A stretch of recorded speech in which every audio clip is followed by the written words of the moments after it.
नाज़रीन अस्सलाम वालेकुम। बरक़त आज़ाद यूट्यूब चैनल में आप सभी का इस्तक़बाल है। आज हम मजलिस इत्तेहादुल मुस्लिमीन महाराष्ट्र के नायब सदर जनाब सैयद मोइन साहब से मुलाकात कर उनके दफ्तर पहुँचे हैं। आज हम उनके सियासी कैरियर और दीगर की तफ़सीलात हासिल करेंगे। मोइन साहब, आपका इस्तक़बाल बरक़त आज़ाद शादाब साहब। नाज़रीन, मुझे बताइए कि आपका सियासी सफ़र कब से शुरू हुआ और ये अभी कहाँ तक पहुँचा है? सियासी सफर का आगाज तो 2007-8 से मेरा शुरू हो चुका था, चूंकि पहले से ही मेरी जो जिंदगी है वो एक अवामी जिंदगी है। लोगों की मदद करना, हेल्प करना, खासतौर से मुस्लिम्स के लिए भागना दौड़ना। उसके बाद 2008 में चूंकि हालात इस तरीके के थे महाराष्ट्र और खासतौर से नांदेड़ के, उस जमाने में मेरी इलेक्ट्रिक की जो शॉप थी तो वहां पर एक पेपर मुंसिफ अखबार आया करता था 2008 में। तो मुंसिफ अखबार में सालाना मिल्लत के कारनामे बहुत ज्यादा देखने को मिलते थे, उससे बहुत ज्यादा मुतासिर थे। जी, तो दिली तड़प थी कहीं ना कहीं कि ऐसी क़यादत, ऐसी लीडरशिप महाराष्ट्र और नांदेड़ में होना चाहिए। उसके बाद 2008 के बाद में मऊ का इलेक्शन आया। जी, कौन सा इलेक्शन? असेंबली के दो इंतखाबात थे। अच्छा, उत्तर दक्षिण के। जी, उस वक्त तो मैं इलेक्शन में ना हिस्सा लिया मैं इलेक्शन में था। तो उस वक्त पहली मर्तबा असदुद्दीन ओवैसी साहब का मोहम्मदी रोड पे उनका जलसा हुआ। और उस जलसे में असदुद्दीन ओवैसी साहब ने एक बेहतरीन तकरीर दिए थे, चूंकि उस वक्त जो है आबादी का फसाद कुछ ही दिन हो रहे थे और अशोक चौहान उस वक्त नांदेड़ महाराष्ट्र के एक लीडर माने जाते थे।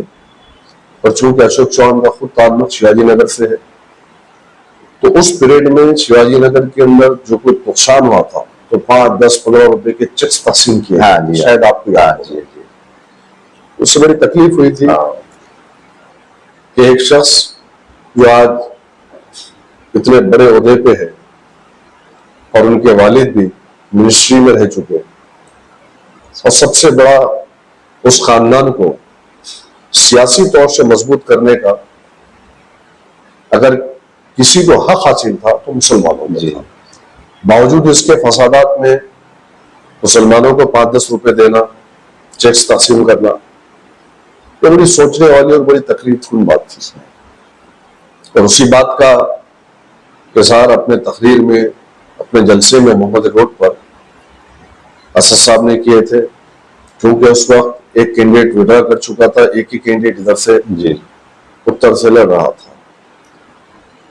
तो उस वक्त अकबरुद्दीन ओवैसी साहब की सभा यहाँ पर फर्स्ट टाइम हुई। तो मुझे और मेरे हल्के के हमारे दोस्त अहबाब को ऐसा पता चला कि यहाँ पे कांग्रेस के लोग अकबर साहब पे जलसा होने नहीं दे रहे, स्टेज तोड़ दिया।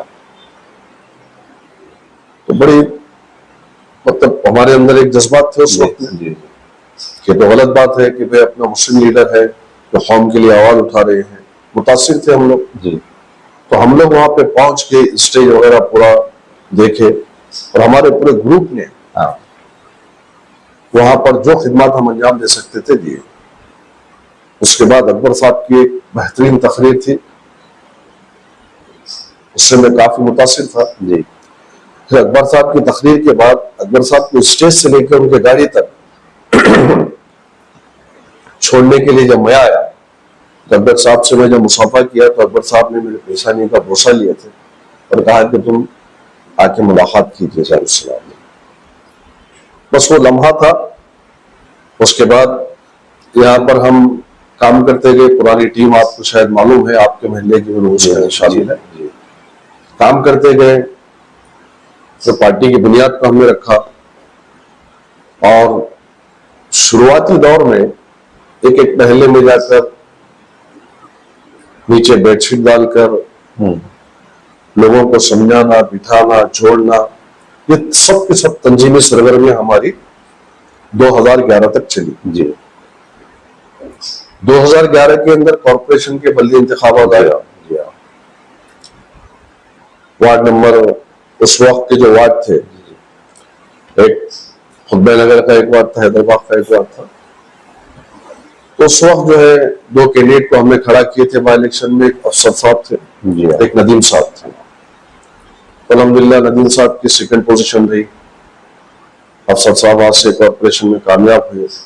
उस वक्त असद साहब के, अकबर साहब के जलसे माशाअल्लाह उनके खिदमत को अवाम के तकरीबन सामने आ चुकी है। तो बाई इलेक्शन की पहली सीट पर बड़ी खुशी मनाए हम लोग अल्हम्दुलिल्लाह 2011 में। तो खुशी मनाने के बाद में दारुसलाम में हम जब पहुंचे तो असद साहब ने भी दिल से लगाया और बड़ा कहा कि भाई मेरी बड़ी तमन्ना थी, सालार मिल्लत की तमन्ना थी, बार बार सफर किए नांदेड़ का, कि नांदेड़ से पहले से ही फख्र मिल्लत को, सालार मिल्लत को बड़ी दिलचस्पी रही। और सैयद मुइन आज तुमने जो है सालार मिल्लत की रूह को खुश किया, माशाअल्लाह, ये असद साहब के अल्फाज थे। उसके बाद हमारा सफर जारी रहा। 2012 के बल्दी इंतखाबात आया। 2012 के बल्दी इंतखाबात में मजलिस इत्तेहादुल मुस्लिमीन ने पूरे रिकॉर्ड्स को तोड़ा। जी और 11 सीट हमारे और 2 सीट हमारे अलायंस में संविधान पार्टी उस वक्त में थी, सुरेश गायकवाड़ साहब की थी। उस वक्त अंजलि ताई और बारा साहब देशमुख, जो कि अभी नहीं है, इंतकाल हो गया, उनका देहांत हुआ, वो दोनों संविधान पार्टी से आए थे और 11 अराकीन बल्दिया मजलिस इत्तेहादुल मुस्लिमीन से जीत कर आए थे। उसके बाद अल्हम्दुलिल्लाह मजलिस इत्तेहादुल मुस्लिमीन ने वो कारनामे अंजाम दिए जो पिछले 30-40 साल में काम नहीं हुए थे। मिसाल के तौर पर फर्स्ट जनरल बॉडी मीटिंग के अंदर सबसे पहला मुद्दा हमारा कचरे का था। जी हाँ, जो आप देख रहे हैं कि पिछले 30-35 साल में बरसों में वहां पे कचरा डाला जाता था पूरे शहर का। जी हाँ, एक डंपिंग यार्ड, डंपिंग ग्राउंड बना दिया गया था। तो मजलिस ने सबसे पहला काम वो किया। फिर उस वक्त जो फंड्स आए थे गुर्दा गद्दी के नाम पे, उसके बाद में तो उस फंड्स का पूरा यूटिलाइज करते हुए रास्तों की तोसी है, नालियां हैं, बहुत सारे काम उस वक्त में किए हैं। तो ऐसा हमारे सफर का, सियासी सफर का आगाज हुआ और अल्लाह का शुक्र है कि कदम कदम पर अल्लाह तबारक व तआला ने हमें कामयाबी दी। लेकिन ये सिर्फ कामयाबी का एक सिम्त का हिस्सा है। अगर उसका बैकग्राउंड या दूसरी सिम्त में देखेंगे उतना ही स्ट्रगल है। जी और मजलिस इत्तेहादुल मुस्लिमीन चूंकि नई नई पार्टी थी तो इस सब हलाली परचम को जहाँ के ले जाते, माहौल में एक अलग बेचैनी थी। फिर यहाँ पर जो डोमिनेशन था पूरा कांग्रेस का था। वक्त के चीफ मिनिस्टर के साथ हम खेल रहे थे, उससे मुकाबला था हमारा। फिर आपको तो तमाम चीजों की तफसीलात है। फिर पुलिस की परेशानी, एटीएस की तरफ से परेशानी, एनआई की तरफ से परेशानी, फिर जाना बैठना दिन दिन भर, फिर झूठे केसेस, नई मरतबा मजलिस को रहबानी की पूरी कोशिश हर तरीके से कोशिश की गई। उस दौरान में तकरीबन अकबर साहब का, असद साहब से फोन पर था, बातचीत थी। तो ये हमारा सियासी सफर का आगाज था। उसके बाद में तो अल्हम्दुलिल्लाह 2012 की जो जीत थी हमारी, उसके बाद हमने यहाँ नांदेड़ से लेकर मुंबई तक सफर किया और तमाम जगहों पर मजलिस के तकरीबन 266 यूनिट को कायम किया था। माशाअल्लाह। तो ये सियासी सफर का आगाज था और अभी भी चालू है। और अवामी जिंदगी के अंदर आदमी जब तक उसकी सेहत साथ देती है, जब तक तो अवामी जिंदगी में वो काम करता है। 2012 में जो असेंबली उसके इलेक्शन बन जाएंगे, आप काफी सीट चुन के आए थे। पर महाराष्ट्र में, ऑल इंडिया में समझो उसका चर्चा हुआ था। लेकिन बाद के जो इलेक्शन है, बाद में ऐसा हुआ कि पार्टी के जो कारगर चुनकर आए थे, मुंतखब हुए थे, दोबारा फिर वो कांग्रेस में चले गए। ऐसा क्यों हुआ था? मतलब ये कि पार्टी की कमजोर पड़ गई उस टाइम पे, या किसी अपोजिशन पार्टी ने उनको लालच दिया था? क्या था मसला? उसकी तो बहुत सारी वजूहात है, जिसमें से एक वजह ये भी है कि अशोक चौहान का पॉलिटिकल खेल आप तमाम को भी मालूम है, नांदेड़ की आवाम को मालूम है कि पैसे के जोर पे वो कुछ भी करता है। तो सबसे बड़ा कांटा, सबसे बड़ी दुश्मनी सैयद मोइन से और मजलिस इत्तेहादुल मुस्लिमीन से थी। चूंकि 2014 के जो असेंबली के इंतखाबात थे, जिसमें मैं खुद भी खड़ा किया, तो इतने मुश्किलात का सामना था वो इलेक्शन में कि हमारे एक एक कॉर्पोरेटर को कई लाख का ऑफर दे दिया कि पार्टी छोड़ दो जी, आ जाओ मेरी तरफ, शायद आपको ही मालूम जी। और उसी असना में, उसी वक्त में सब चीजें होती रही। तो बहरहाल सियासत के अंदर जिसका ज़मीर जिंदा होता है वो आखिर तक ईमानदारी और वफादारी से काम लेता है और याद रखता है कि भाई किसकी वजह से मैं चुन के आया। तो जो लोग थे, जो लोग नहीं रहे। कांग्रेस के अशोक चौहान जो यहाँ प्राइम मिनिस्टर थे, वजीर आला भी थे, उन्होंने कभी नहीं चाहा कि नांदेड़ में मुस्लिम कागज उभरे। हर वक्त उन्होंने कुछ ऐसे लोगों को पार्टी के अंदर टिकट भी दिया, चुनकर भी लाए कारपोरेशन के अंदर। लेकिन जब से एमआईएम ने यहाँ पे कदम रखा, उसके बाद से मतलब उन्होंने मुस्लिम लोगों, मतलब पार्टी के लोगों को कारपोरेशन आगे देने भी शुरू किए थे। और शायद पहली मरतबा किसी मुस्लिम को मेयर भी बनाए थे मस्जिद की तरफ से। तो ये अशोक चौहान ने समझे मुस्लिम कागज को यहाँ पे उभरने कभी दिया नहीं। किस पर आप कहते हैं? देखिए, 2012 से पहले का रिकॉर्ड निकालिए कि कितने मुस्लिम से उनको मेयर बनाया गया, डिप्टी मेयर बनाया गया या चेयरमैन बनाया गया। लेकिन 2012 के बाद में मजलिस की ही बदौलत जी नांदेड़ में कॉर्पोरेशन में एक मेयर के ओहदे पे मुसलमान को फाइज किया गया, डिप्टी मेयर बनाया गया और कहीं ना कहीं मुस्लिम लीडरों के ऊपर तवज्जो दी गई। जी हाँ, सही। ये बात तो जग जाहिर है, सभी जानते हैं। मैंने अपने कई तकारीर में भी कहा कि ये सब कुछ मजलिस की देन है। तो ये हकीकत है कि मजलिस इत्तेहादुल मुस्लिमीन के आने के बाद में वो खुद भी लोग ये कहने पर मजबूर है कि मजलिस की वजह से हमें ओहदे से नवाजा गया। सही, ये हकीकत है, इसको कोई बता नहीं सकता है। लेकिन तकलीफ दे बात उसके अंदर ये भी है, मेयर बने, डिप्टी मेयर बने, जो ओहदों पर ये लोग फायज थे कि अवाम ने इनको जिस लिए चुनी थी, भेजी थी कॉर्पोरेशन में, आज कई तकालीफ का सामना इस इलाके के अंदर है। जब ये मेयर थे तो जब ये डंपिंग ग्राउंड था, जब ये मेयर थे तो सीवेज ट्रीटमेंट प्लांट जब भी चाहे था यहाँ पर। ऐसे कई चीजें हैं। अभी देखो आप कि इतने बड़े इलाके के अंदर बच्चों के लिए खेलने के लिए मैदान नहीं है, प्ले ग्राउंड नहीं है, फायर स्टेशन नहीं है, गार्डन नहीं है। इतना बड़ा यहाँ पर इतनी बड़ी आबादी मुसलमानों की है, अक्सरियती तौर पर मुसलमान यहाँ पर रहते हैं। कम से कम 70-80 हजार की आबादी में जी 100 या 200 बेड का हॉस्पिटल होना चाहिए था, वो नहीं है। सही। तो बहुत सारे ऐसी चीजें हैं कि जिसको अभी फुलफिल करना, कंप्लीट करना बाकी है। और ये तभी मुमकिन है जब आप सियासत में मैदान अमल में रहते हैं और सियासी तौर से मजबूत होते हैं, तो ये काम हो सकते हैं। आप पर एक मुकदमा भी दायर किया गया जिसमें आपको काफी दिन जेल में रहना पड़ा था। ये सब कांग्रेस की साजिश थी, समझिए। जाहिर बात है, क्योंकि 2017 के इंतखाबात में सर्वे जो आया था, मजलिस के हक में आया था 15 सीटों का। जी हाँ, काफी मजबूत सर्वे था वो, आपको भी शायद मालूम है। जी, 15 सीटों का सर्वे आया था। और ये हकीकत थी कि हमारा जो जलसे थे, चूंकि मैं 3 महीने पहले से एक्टिव होकर मतलब स्टार्ट के लिए थे हमने जलसे, और हमारे हर जलसे में हजारों की तादाद में अवाम। जी हाँ। और जो लोग उस वक्त में पार्टी के साथ में धोखा दिए या अशोक चौहान के गिरोह में जाके शामिल हुए तो लोग उनसे नाराज हुए थे। तो उस वक्त का माहौल बिल्कुल ऐसा माहौल था, बन चुका था, शायद आप भी गौर करेंगे उसके ऊपर, कि 15 से ज्यादा सीटों का लोगों को तवक्को थी कि आएगा, लेकिन ऐन मौके पे एक जाल बिछाया गया। उस जाल के अंदर मैं समझता हूँ 323 324 का मैटर था वो। जी हाँ, मामूली 307 मामूली झगड़े में 307 में मुझे अंदर डाल दिया गया, क्यों तो कैप्टन ही अगर अंदर है सही है तो सब मामला पूरा खत्म हो जाएगा, इनकी सोच थी, और मुझे अंदर डाल दिया गया। और इसमें बराह रास्त अशोक चौहान का पूरा गेम प्लान था।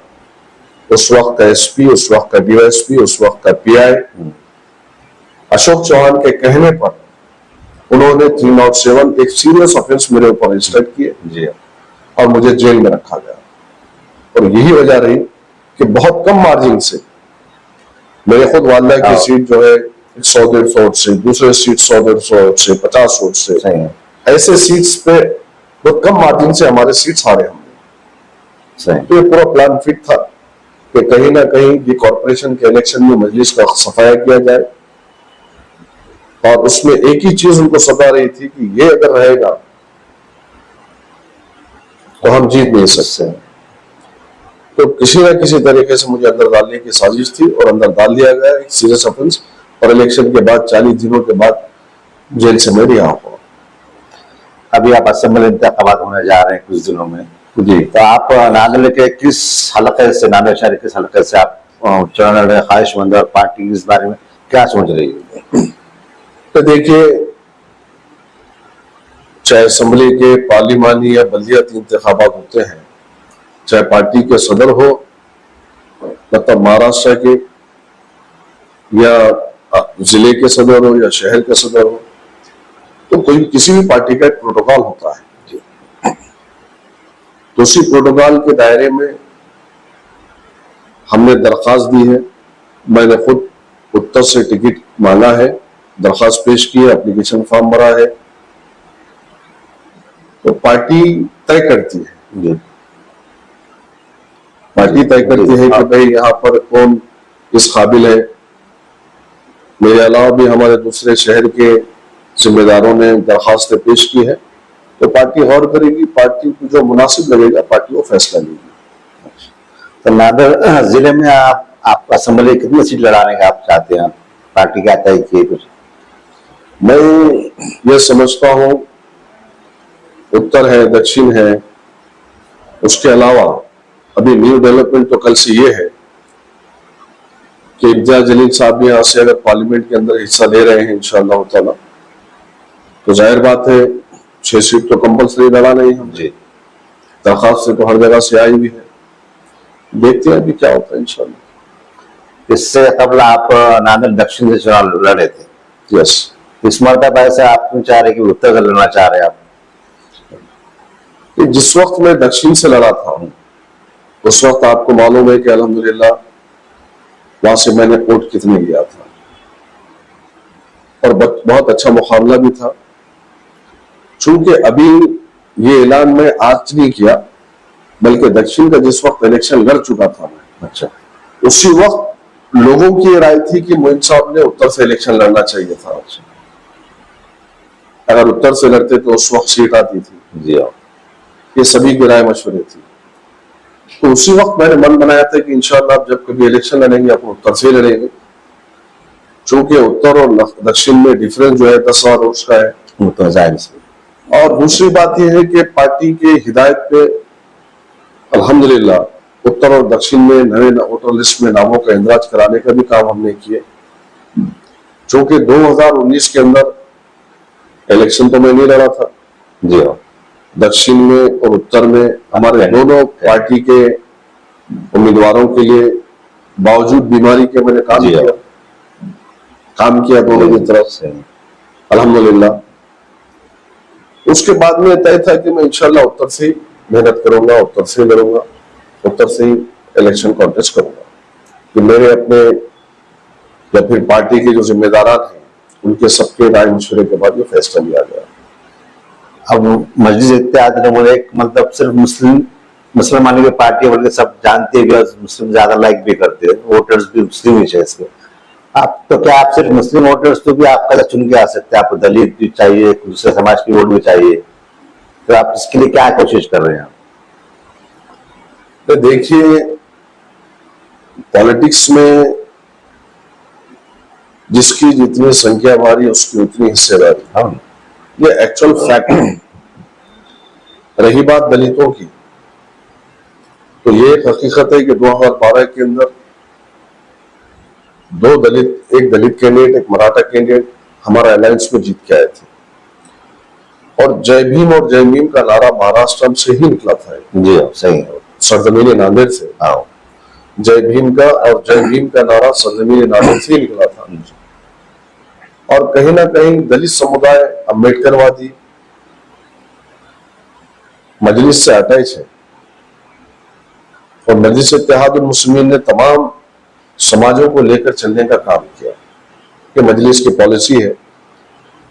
और अल्हम्दुलिल्लाह मैं समझता हूं आज भी मेरे दफ्तर पे कई हमारे अम्बेडकरवादी नेता, हमारे दलित भाई दफ्तर पे मेरे आते हैं, कुछ भी काम के लिए। तो ऐसा जरूरी नहीं है कि पूरे जो है मुस्लिम्स के ही हमको वोट पड़ेंगे, यकीनन मुसलमान वोट डालेंगे मजलिस को, अपनी जमात को, लेकिन साथ साथ दलित है, ओबीसी है, मराठास भी है जो मजलिस को जानते हैं, पहचानते हैं, बड़े शौसुद्दीन ओवैसी साहब की खिदमत को जानते हैं। क्या ये बात सही नहीं है क्या कि 2019 के अंदर औरंगाबाद के पार्लिमानी इंतखाबात में जी हाँ, दलितों ने, ओबीसीज ने इम्तियाज जलील साहब को वोट किए थे। उस वक्त वंचित का आपका इत्तेहाद था, वो उस वक्त जीते थे।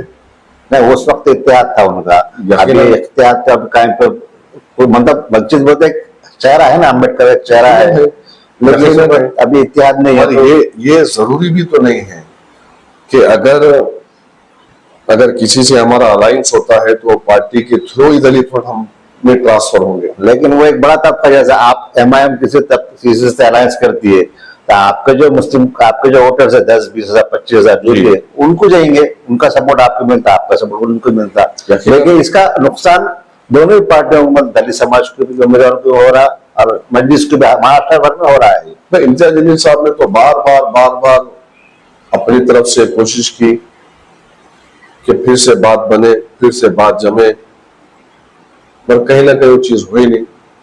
लेकिन जहां तक नांदेड़ की पॉलिटिक्स का सवाल है, मैं यकीन के साथ कहता हूं कि इंशाअल्लाह दलित समाज के, ओबीसी समाज के बड़े लीडर्स इंशाअल्लाह ताला आपको हमारे स्टेज पर नजर आएंगे, और सबको लाने की जिम्मेदारी मेरी है इंशाअल्लाह। अभी आपका सियासी अभी क्या चल रहा है, मतलब आपकी मुहिम कैसी जा रही है उत्तर के अंदर, आपकी मुहिम जो भी अब? तो ये मजलिस इत्तेहादुल मुस्लिमीन की एक हकीकत है कि मजलिस सिर्फ इलेक्शन आने के बाद में अपने मंशूर को या एजेंडे को या मैनिफेस्टो को जारी करके काम पर नहीं लगती जी, बल्कि रोज बरोज हम लोग काम पे रहते हैं। तो जहां तक मेरा सवाल है, आप खुद भी जानते हैं, आपका तो एक ऐसे मसाइल आते हैं जिसमें हम पेश रहते हैं, हमसे जितना हो सके हम आवाज उठाते हैं, चाहे मुसलमानों के खिलाफ में जुल्म की या नाइंसाफी की बात होती है, दलितों के खिलाफ में जुल्म या नाइंसाफी की बात होती है, मैं तो पेश रहता हूँ। और मिली मसाइल पर तो अल्हम्दुलिल्लाह पुलिस प्रशासन हो या दीगर महकमा जात हो, उनके सामने ठहर के हम बात भी करते हैं और इंसाफ दिलाने का काम करते हैं। ये तो रोजमर्रा का हमारा काम है। जी जी, जैसे आप मजलिस के रियासती नायब सदर भी है जी, तो महाराष्ट्र भर में आप कितने सीट लड़ा रहे, आपको अंदाजा हुआ इसमें? अभी तो कई सैकड़ों की तादाद में हमारे पास औरंगाबाद में हमारी मरकजी दफ्तर पर सैकड़ों की तादाद में दरखास्तें आई हैं। पार्टी 4-5 रोज में इंशाअल्लाह ताला तय करेगी। असद साहब ने भी कुछ टिक देना है। असद साहब ने 5 कुछ उम्मीदवारों का ऐलान भी किया था ना कि ये फाइनल है उम्मीदवार, जब औरंगाबाद में किया, यकीनन किया, तो फाइनल है शायद, वो तो फाइनल है 5 के लिए। मिलिया है, मालेगांव है, शोलापुर है, औरंगाबाद है और बॉम्बे है। अच्छा, इसके अलावा बाकी और जगह, उसके अलावा और जगहों पे हमारे रियासती सदर है जनाब इम्तियाज जलील साहब, सदर साहब, दोनों मिलकर डिसाइड करेंगे कहाँ से किसको मुनासिब रहेगा उसको उम्मीदवारी देंगे। तो इसके बाद तो 1 तारीख के बाद 2 तारीख के बाद तो सफर का आगाज होगा, जी। जलसों का आगाज होगा। इंशाल्लाह पहला जलसा शायद यही होगा नांदेड़ में। अभी कल खबर आई कि इम्तियाज साहब खुद इलेक्शन नांदेड़ में लोकसभा का जिम्मी चुनाव लड़ने जा रहे हैं, उन्होंने खुद ऐलान किया है। इसका पार्टी को कितना नांदेड़ में फायदा होगा? देखिए, एक चीज तो कल मैंने जब ऐलान किया, इम्तियाज जलील साहब से जब बात हुई, और इम्तियाज जलील साहब ने कहा कि बिल्कुल हम तैयार हैं नांदेड़ से, और हमसे भी पूछा गया तो मैंने कहा कि बिल्कुल इंशाल्लाह लड़ना चाहिए। तो कल के ऐलान के बाद में लोगों में एक खुशी का माहौल, जी, नांदेड़ के मुसलमानों में एक खुशी का माहौल है, नौजवानों में खुशी का माहौल है।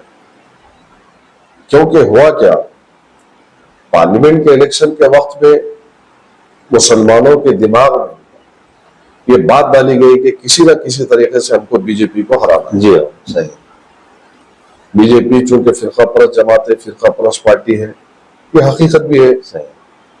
तो ठीक है, मुस्लिम उलमा इकराम ने, आइम्मा मसाजिद ने मसाजिद में ठहर कर बीजेपी के खिलाफ में मुसलमानों से कहा कि आप वक्त आ चुका है कि हम सेकुलर ताकतों को ताकतवर बनाएं और फिरका परस्त ज़हनियत के लोगों को, जो मुस्लिम दुश्मन अनासिर है, उनको हराएं। तो मैं समझता हूँ नांदेड़ ही नहीं, मराठवाड़ा नहीं, महाराष्ट्र नहीं, पूरे ऑल ओवर इंडिया के अंदर मुसलमानों के इकट्ठा हो।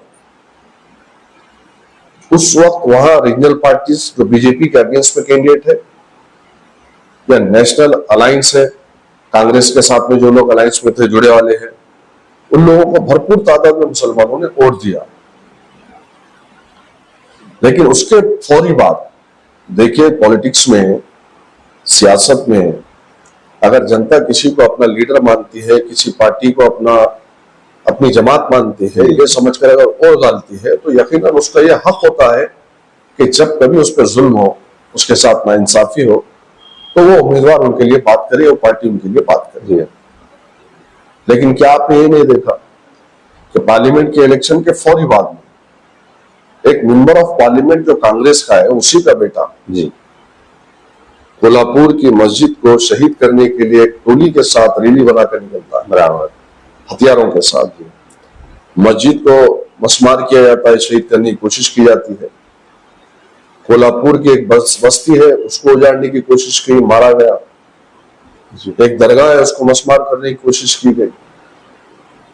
उसके बाद राणे जो है, रसूलुल्लाह सल्लल्लाहु अलैहि वसल्लम की शान रिसालत को गुस्ताखी करता है।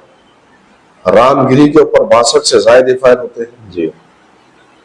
तो मुसलमानों को लगा कि यार हमने इतना इकट्ठा हो, हमारे मजहबी रहनुमाओं के कहने पर हमने जब अलायंस को डाला, जी, तो कहीं ना कहीं मुसलमानों में बेचैनी थी कि यार ये लोग आवाज क्यों नहीं उठा रहे, क्यों नहीं बोल रहे हमारे लिए, कि हमने इस दिन के लिए इनको वोट डाला था।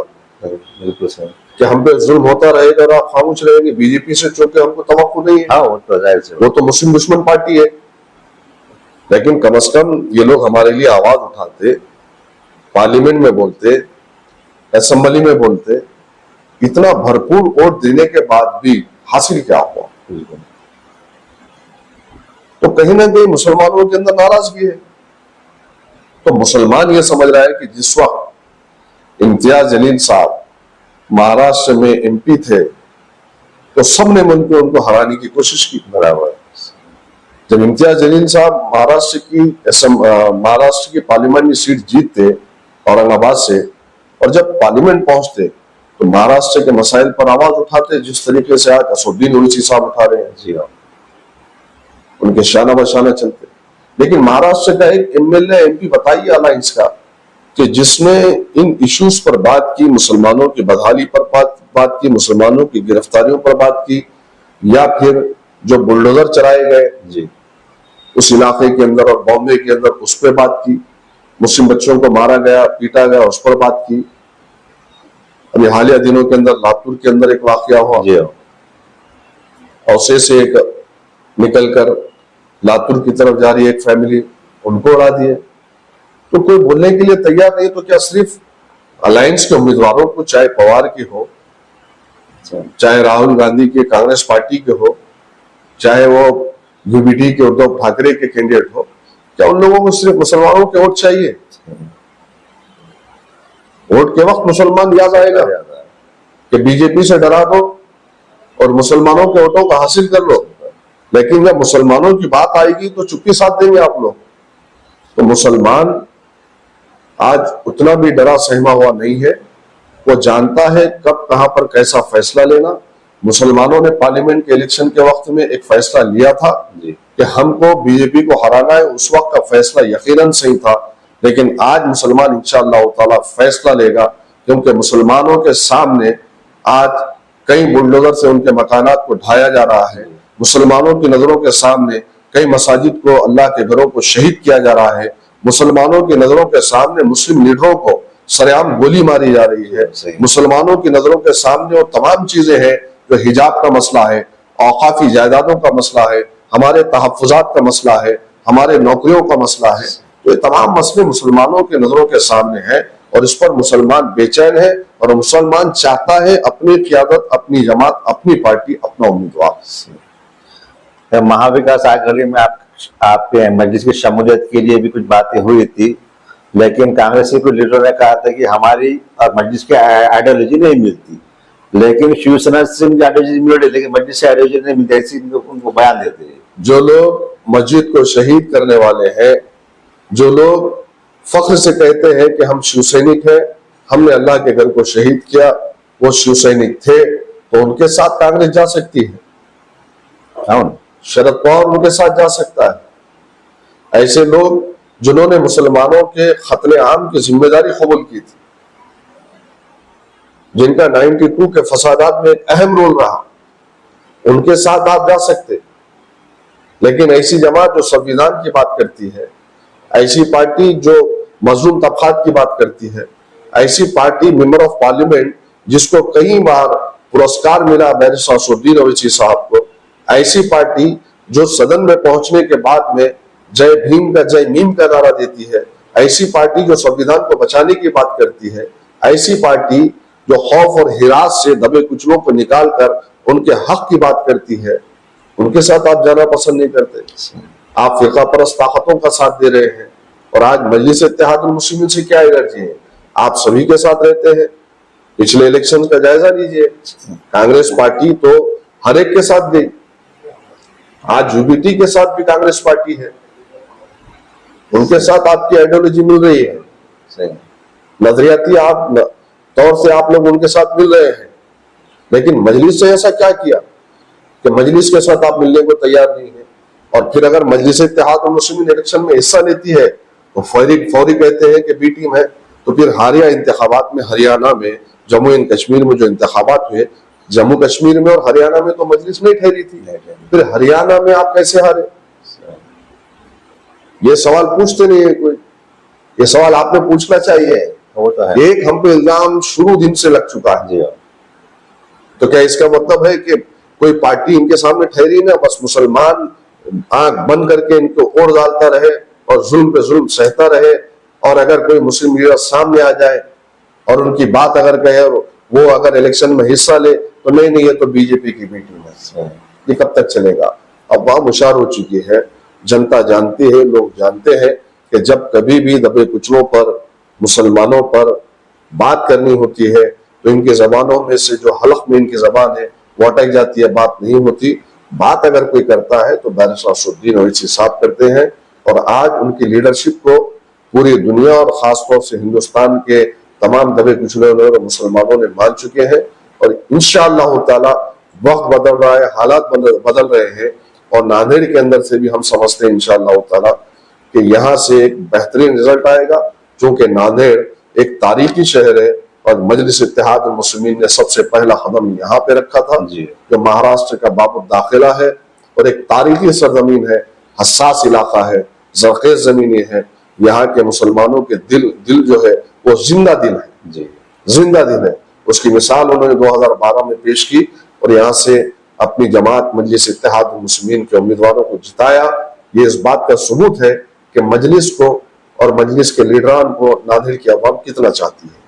आखिरी का सवाल, अब महाराष्ट्र के अवाम बिल्कुल मुसलमानों को, नांदेड़ के मुसलमानों को आप क्या पैगाम देंगे असेंबली चुनाव के?